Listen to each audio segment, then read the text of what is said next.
Hey, what's going on, team? So today we're going to be talking about consistency when it comes to working out. One of the hardest parts of working out is just being consistent and showing up every day. I know how hard it can be to just start, especially during New Year's when everyone is starting out. So these are my favorite top 3 tips that I recommend you try or give it a shot if you're having a hard time with consistency. So tip number 1 is going to be to have a plan. Now, just like any goal, having a structured plan is going to give you the ability to come into the gym and essentially know exactly what you're doing. You're going to have exercises on this program that are going to take you from point A to point B in a very structured manner that isn't going to overwork or underwork some muscles. So sometimes we overwork some muscles. We might do biceps 3 days in a row, and that's not going to be beneficial for us in the long term. So having a structured program is going to be extremely beneficial. And I'm telling you guys, this might be the most important part of all tips, honestly, is to just have some kind of structure to your plan so that you know when you come to the gym, you have squats and deadlifts on one day, or you have biceps or upper body and lower body one day. So really having that plan is gonna help a ton. And it's one of the things I recommend the most. You can find 3-month programs, 6-month programs, whatever it is, it doesn't matter. As long as you have some structure that's been created by a trainer or a physical therapist. Now, tip number 2 is going to be to set up your space in a very inviting way.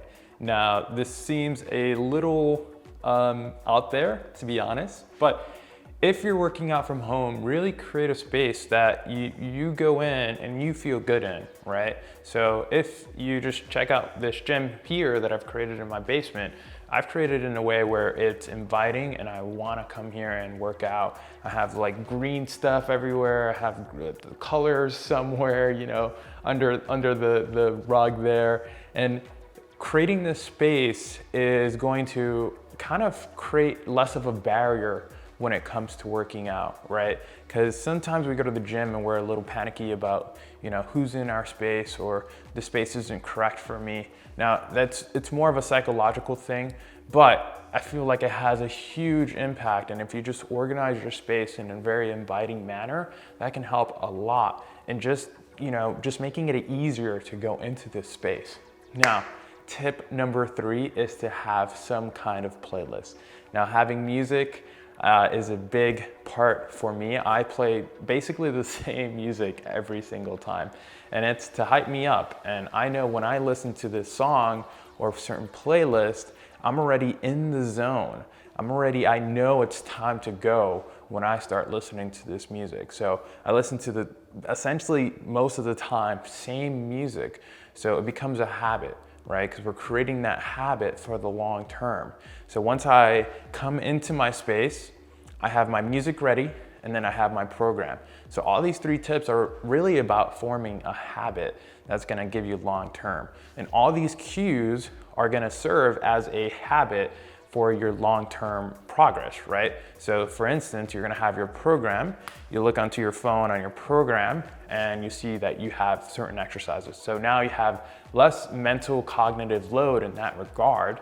And now, once you start your workout, you have this inviting space that you've created, right? So less of a barrier again. And then third is gonna be the music, right? Once you come in and you combine all these aspects, the music, the space, and the program, things become so much easier in that regard. Instead of just leaving it up to the air and coming into the gym, not having a plan, not having an inviting space or home space to work out in, right? All of these things start to accumulate and ultimately starts impacting our cognitive load, right? It's more demanding on the brain to come into this space because you haven't figured it out or set a goal or even planned ahead. So these are my favorite 3 top tips. Let me know in the comments below if you have any other tips that have helped you in the past. I'd love to hear them, and thank you so much for watching. If you really enjoyed this video, feel free to give it a like, and if you want to watch more videos like this, please subscribe in the button below. All right, peace out, guys.